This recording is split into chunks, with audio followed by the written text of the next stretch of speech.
for leaving the Patriots. Tom Brady Sr. told Tom Curran, quote, "Damn right," and also added Belichick wanted him out the door, and last year he threw 56 touchdowns. I think that's a pretty good year. Senior. Shannon, will Bill Belichick's decision to move on from Tom Brady go down as the biggest mistake in league history? No, I don't think so, Ms. Skip, and I think there's a nuanced approach to this that we have to look at. Let's look at Tom Brady. Do you believe Coach Belichick could have surrounded him with what he has in Tampa? I don't. When Tom Brady's last year, you look at what he had to do, Skip. He had to overpay for 2 wide receivers, overpay for 2 tight ends. And even though he overpaid, they still don't have the level of talent that Tom has in Tampa. I mean, after Tom was gone. After Tom was gone. Coach Belichick was looking at it from this perspective, Skip. This is what I have. I have an aging quarterback. Remember, Skip, he had a Julian Edelman who's on his last leg, so after he retired. That's how banged up he was. So that's what Tom Brady would have been throwing to. He had Jacoby Myers, who they converted from a quarterback to wide receivers. They had a N'Keal Harry, who hasn't panned out to this point just yet, and I don't see how much longer I don't see if he's there very much longer. Maybe this year, but probably next year, Skip, he's going to be out. They took 2 tight ends. Neither of them panned out. They ended up going to free agency getting Jonnu Smith and Hunter Henry. They had to overpay for those guys. They had overpay for, they got the kid from Nelson Aguilar, and I think they got a kid from San Francisco overpaid for. None of those guys are better than Chris Godwin. None of those guys are better than Mike Evans. None of those guys are better than Antonio Brown. None of those tight ends are better than Gronk or better than a Cameron Brate. So in other words, Skip, Coach... Or O.J. Howard. Yeah, so Skip, when you look at it, I get it. Tom Brady should feel vindicated because he left a situation where the cupboard was bare and goes to a store where the cupboard is stocked. As a matter of fact, it's overflowing. Skip, you also remember I tell you, when family members and close friends speak. I was going to remind you of you saying that, right? They speak for the player. They do, Skip. Yes. And that's why I say, hey, Mom, Liv, let it go. You're not talking. So for me, Skip, look, I get it.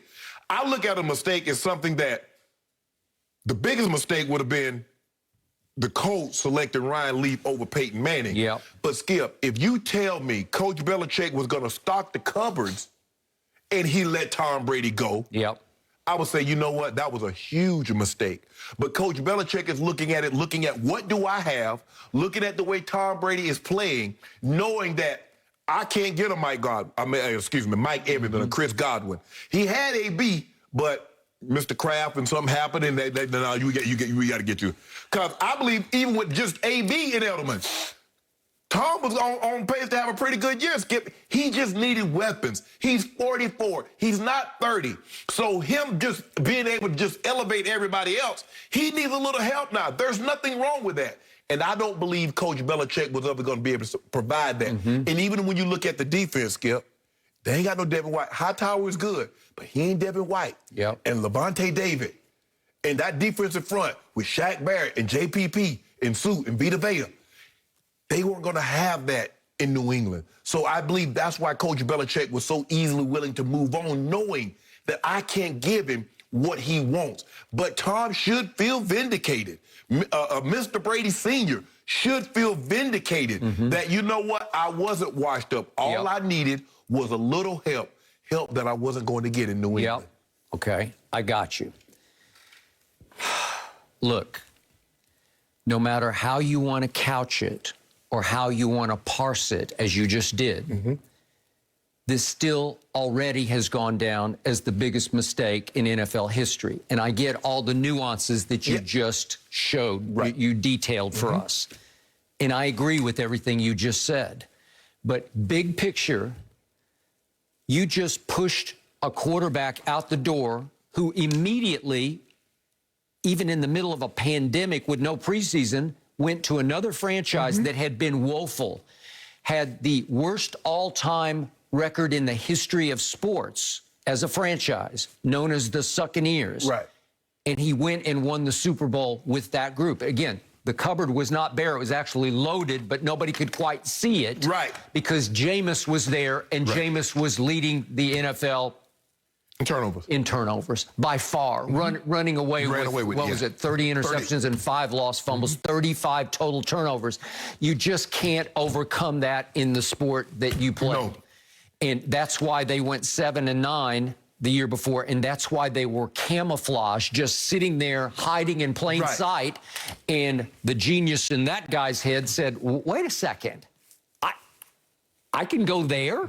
Really? I mean, I can just like walk out the back door in New England and just hop on a flight and I can go right down there and I got that at my fingertips? Yes, you do. Right. Okay? So no matter how you slice and dice it, it still goes down as the biggest mistake ever because he went and won the Super Bowl in his first go-round with that franchise. So it makes you look all-time bad because you made an all-time mistake. But to your point, if Tom stays, it doesn't happen. Right. Because maybe the bigger mistake was made by the owner, Robert Kraft, about 5 years earlier when he didn't sit back and have enough vision to see, I've got to take personnel out of Belichick's hands because slowly...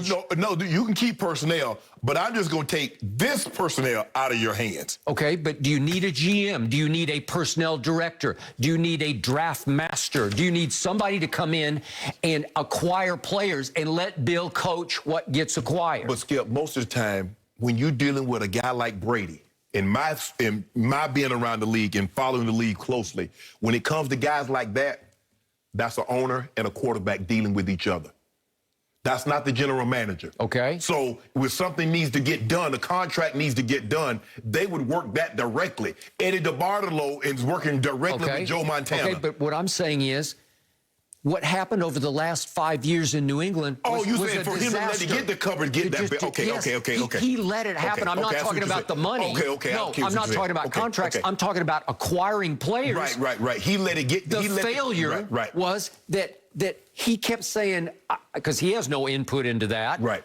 And he keeps saying, we're getting a little worse, and then we're getting a little worse, and then we got a lot worse, and then we got a whole lot worse. But see, here's the thing, though, Skip. Even though the talent was getting worse, Brady was still playing at such a level that he could elevate it and you were winning Super Bowls. And so, Skip, you're blinded to the fact we just won another Super Bowl. But you look around like, well, damn, our talent is not nearly the level of what X is, but because Brady was at that level, but then the last couple of years, it had gotten so bad that even the great Tom Brady couldn't elevate it anymore. Okay, but he knew that he could go show the Succaneers how to win.